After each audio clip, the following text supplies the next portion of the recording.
Pagkalipas ng ilang taon matapos ang pagkamatay ni Mary E., may isang graphic designer mula Seattle na nagngangalang Daniel K.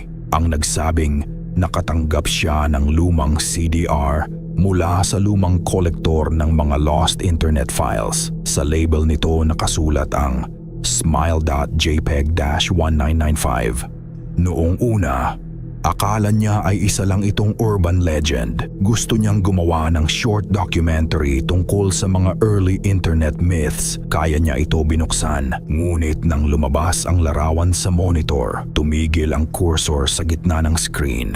Wala siyang marinig kundi ang mahinang paghinga tapos ang isang mahinang tahol mula sa aso. Kinabukasan nagsimula na raw siyang managinip tungkol sa isang husky na may ngiting parang tao. Sa panaginip niya, laging nasa sulok ng kwarto ang aso habang nakatingin sa kanya. At sa huling bahagi ng bawat panaginip niya, maririnig niya ang katagang "Spread the word." Makalipas ang 3 linggo, nagpadala siya ng email sa kaibigan niyang babae sa Maine kasama ang file. Pagkatapos noon, hindi na muling natagpuan si Daniel. Hindi na din siya makontakt. Nang puntahan siya ng landlord niya, wala na siyang gamit doon maliban sa computer na nakasindi at sa monitor na may larawan ng nakangiting aso.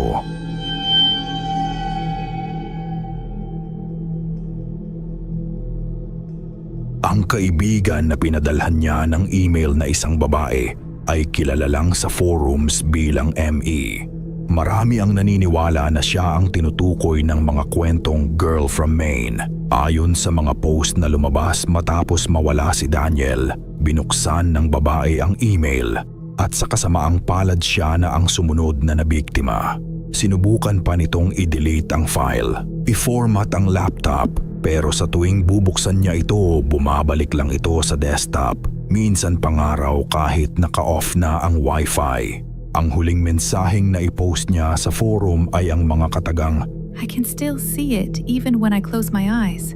I don't know if I'm still awake." Pagkatapos noon, wala nang muling update mula sa kanya. Ang account niya ay hindi na muling nakitang online. Maraming naniniwala na siya din ay sumakabilang buhay na. Paano ka nga ba makakaligtas kapag nakita mo ang kanyang litrato? Ayon sa sabi-sabi, iisa lang ang paraan para mawala ang sumpa sa iyo at iyon ay sa pamamagitan ng pag-share o pagpapakalat ng litrato. Hanggat hindi mo ito ginagawa, mananatili sa iyo ang sumpa ni Smile Dog.